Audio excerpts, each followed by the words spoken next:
بسم اللہ الرحمن الرحیم۔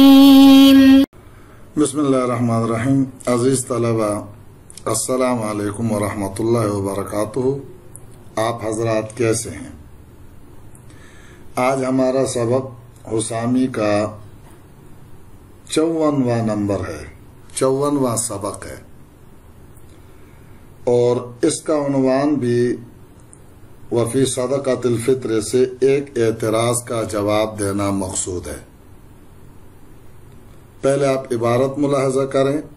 پھر ترجمہ اور اس کے بعد مختصر تشریح ہوگی۔ فرماتے ہیں وفی صدقۃ الفطر انما جعلنا الرأس سببا والفطر شرطا مع وجود الاضافة الیہما لأن وصف المؤونة يرجح الرأس في كونه سببا وتكرر الوجوب بتكرر الفطر بمنزلة تكرر الوجوب الزكاة بتكرر الحول، لأن الوصف الذي لأجله كان الرأس سببا وهو المؤونة يتجدد بتجدد الزمان، كما أن النماء الذي لأجله كان المال سببا لوجوب الزكاة يتجدد بتجدد الحول، فيصير السبب بتجدد الوصف بمنزلة المتجدد بنفسه، وعلى هذا تكرر العشر والخراج مع اتحاد السبب، وهو الأرض النامية في العشر حقيقة بالخارج، وفي الخراج حكما بالتمكن من الزراعة۔ اب آپ ترجمہ ملاحظہ کریں، اور صدقہ فطر میں ہم نے رأس کو سبب اور وقت فطر کو شرط قرار دیا ہے، باوجود کہ اضافت دونوں کی طرف ہوتی ہے، اس لیے کہ وصف مؤونت رأس کے سبب ہونے کے لیے مرجح ہے، اور وقت فطر کے سبب سے وجوب کا تکرر ایسا ہی ہے جیسا کہ زکوٰۃ کا تکرر حول کے تکرر سے، اس لیے کہ وہ وصف کہ جس کی وجہ سے رأس سبب بنا ہے وہ مؤونت ہے، جو کہ زمان کے تجدد سے متجدد ہوتا رہتا ہے، جیسا کہ نمو کہ جس کی وجہ سے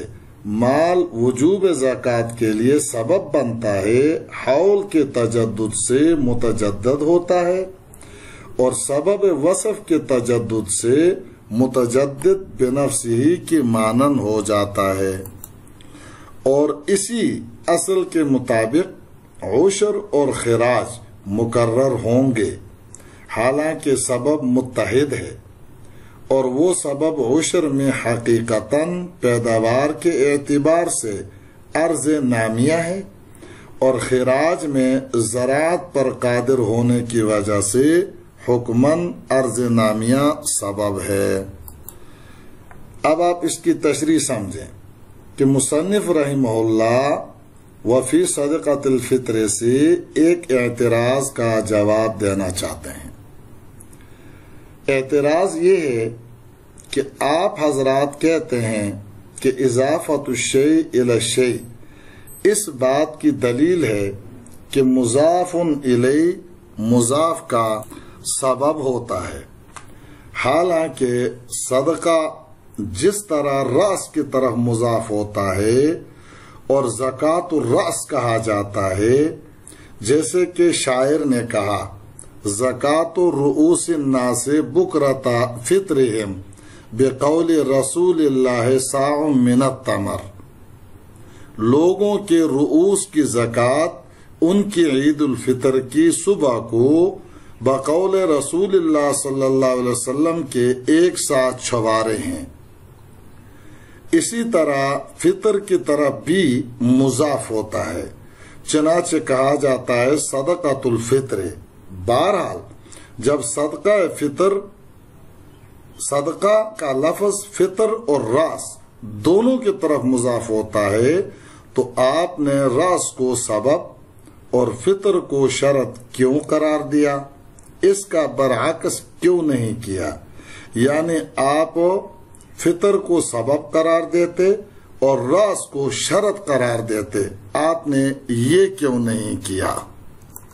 تو اس اعتراض کا مصنف رحمہ اللہ نے وفی صدقۃ الفطر سے جواب دیا ہے۔ جواب کا خلاصہ یہ ہے کہ راس اور فطر دونوں کی طرف چونکہ صدقہ کی اضافت ہوتی ہے، جس کی وجہ سے تعارض واقع ہو گیا، یعنی فطر کی طرف اضافت اس بات کا تقاضا کرتی ہے کہ فطر سبب ہو، اور راس کی طرف اضافت اس بات کا تقاضا کرتی ہے کہ راس سبب ہو، اور تعارض کی صورت میں ترجیح کا طریقہ اختیار کیا جاتا ہے۔ لہذا ہم نے راس کے سبب ہونے کو ترجیح دی، چنانچہ راس کو سبب اور فطر کو شرط قرار دیا، اور وجہ ترجیح وہ وصف کفالت ہے، معونت کفالت ہے، جس کی طرف حدیث میں اشارہ کیا گیا ہے۔ آپ صلی اللہ علیہ وسلم نے فرمایا ادو عمن تمونونہ، یعنی جن کی تم کفالت کرتے ہو ان کی طرف سے صدقہ فطر ادا کرو۔ مطلب یہ ہے کہ جن کی تم دیگر ضروریات کی معونت برداشت کرتے ہو، صدقہ فطر کی معونت بھی برداشت کرو، اور معونت کی وجوب میں اصل رأس ہے نہ کہ وقت، یعنی کفالت اور معونت رأس ذات کی ہوتی ہے نہ کہ وقت کی، اس لیے رأس ہی معونت کا محتاج ہوتا ہے نہ کہ وقت۔ معلوم ہوا کہ معونت کے واجب ہونے میں رأس یعنی ذات اصل ہے نہ کہ وقت، لہذا رأس وجوب صدقہ فطر کا سبب ہوگا نہ کہ عید کے دن، نہ کہ عید کا دن۔ اب اس جواب پر اعتراض یہ ہوگا کہ ترجیح بجائے ذات کے وقت کو ہونی چاہیے، یعنی راس کے بجائے وقت کو ترجیح ہونی چاہیے، اس لیے کہ صدقہ فطر کا وجوب وقت کے تقرر سے متقرر ہوتا ہے، اور یہ سبب کی علامت ہے جو کہ راس میں نہیں پائی جاتی،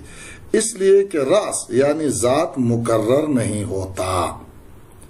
تو مذکورہ اعتراض کا جواب مصنف رحمہ اللہ اپنے قول وتقرر الوجوب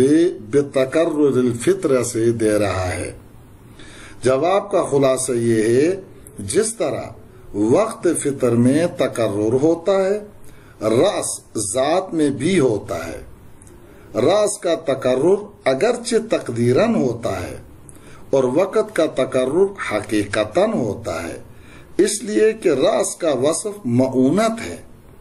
وہ دم بدم متقرر ہوتا ہے، اس لیے کہ انسان کی حاجت میں روزانہ تجدد ہوتا ہے، اور وصف کا تجدد موصوف کے تجدد کو مستلزم ہوتا ہے، لہذا گویا کہ راس بنفس ہی متجدد ہوتا ہے۔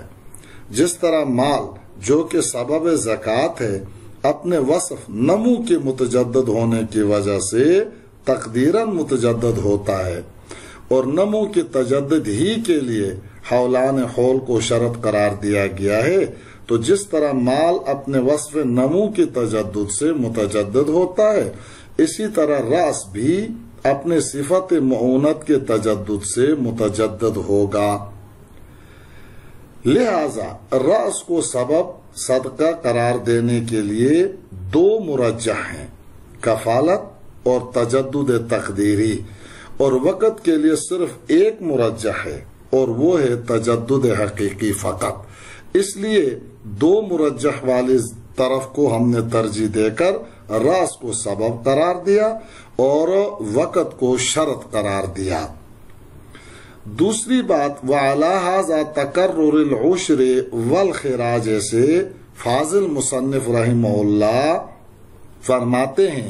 کہ وصف کے تجدد اور تقرر سے چونکہ سبب متجدد اور مقرر ہو جاتا ہے،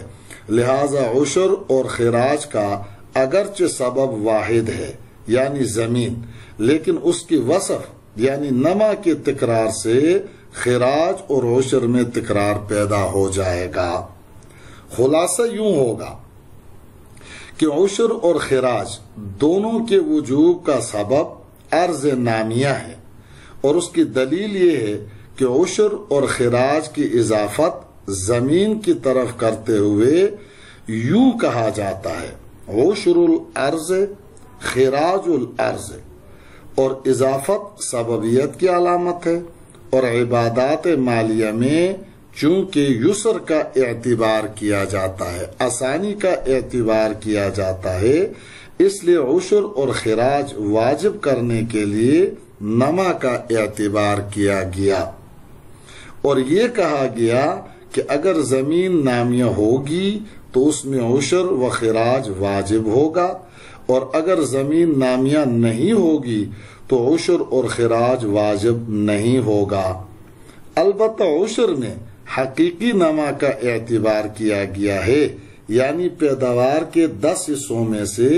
ایک حصہ بیت المال کا یا 20 حصوں میں سے ایک حصہ بیت المال کا، اور 9 حصے یا 19 حصے مالک کے، اور تقسیم تب ہی ممکن ہے کہ جب زمین میں حقیقتاً پیداوار ہوتی ہو۔ یہ جو 10 اور 20 ہم نے کہا تو بعض زمینیں بغیر مشقت کے آسمانی پانی سے سیراب ہوتی ہیں، اس میں 10واں حصہ واجب ہوتا ہے، اور بعض زمینیں نہری ہوتی ہیں جن میں رقم دے کر پانی لایا جاتا ہے، یا کنویں والی زمینیں ہوتی ہیں تو ان میں 20واں حصہ واجب ہوتا ہے، اس لیے یہاں پر 10واں حصہ اور 20واں حصہ کہا گیا ہے۔ اور خراج میں حقیقی نما کا اعتبار نہیں کیا گیا بلکہ نما تقدیری کو کافی سمجھا گیا، چنانچہ اگر خراجی زمین کا مالک زراعت پر قادر ہو، یعنی اسباب زراعت حاصل ہوں، اس کے باوجود زراعت نہ کرے تو نما تقدیری کے پائے جانے کی وجہ سے اس پر خراج واجب ہوگا،